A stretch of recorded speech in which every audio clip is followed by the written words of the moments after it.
We're live? Okay. All right. We'll call the meeting to order. Excuse me. City Council meeting is approximately 12:05 p.m., December 23rd, 2019.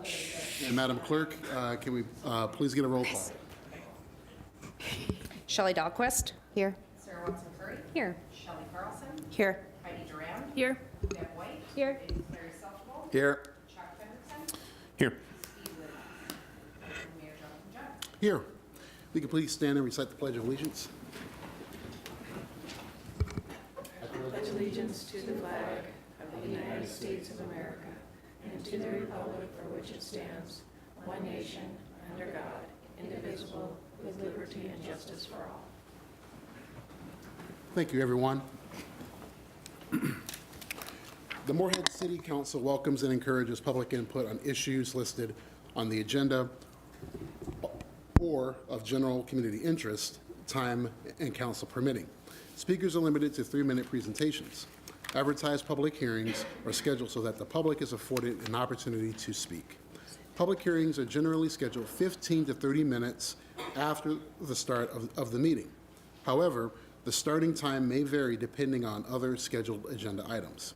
Citizens wishing to address the mayor and council regarding a specific agenda item other than public hearings will be afforded an opportunity during the discussion of that item.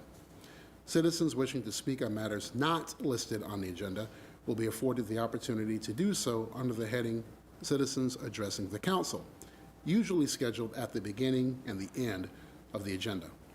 Each person requesting the opportunity to speak is asked to fill out a special request to speak form, of which I do have a copy here in my packet, and they're located right outside in the entryway coming into the council forum chambers. With that, are there any amendments to the agenda, item number 3 for those at home? Seeing none, there's nothing on consent agenda. And are there any citizens here to address the council? Having received no forms, there are no mayor or council appointments. So moving on to item number 7, resolution to approve the 2020 tax levy and budget. Ms. Good Carla. afternoon. Thank you, Mayor, Council, for coming back again and seeing us today. When we went over the presentation of the budget and we went to the 2.9%, everything was fine, except there was a little bit of a glitch in a spreadsheet that I was using from the previous finance director that just didn't add in the new tax base that we're expecting to have. So we did everything and gave it to you all the way through just right, and it's not going to make any changes to the 2.9% that we were talking about as a tax rate increase. However, the total amount that we need to levy needs to include the new tax base as well, and that was omitted from the information that was given to you last time.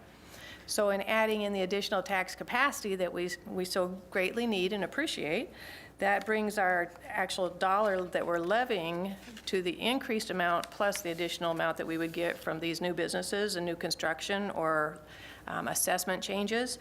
So that would just increase the tax levy to $15,823,792, which was an increase of about $279,000, I think it was, from previous information that was provided. So just basically a bookkeeping cleanup item. It was all included in the discussions, and it was all part of the 2.9% tax capacity discussion that we had. It's just simply correcting that the amount that's going to get levied to the county, so they will include an amount for the new tax base as well as what we needed jointly combined, and that would be this new amount.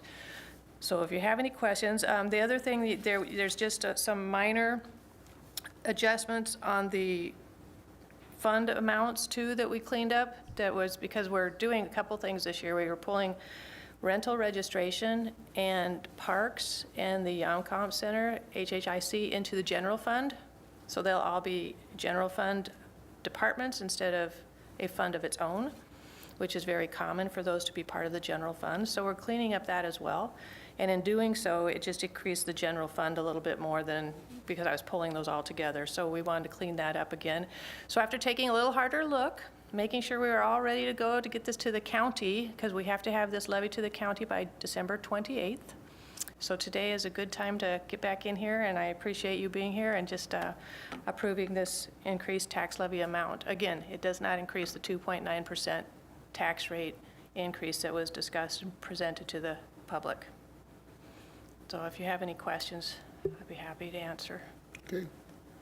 Thank you very much. Does that bring about any questions or comments from anyone?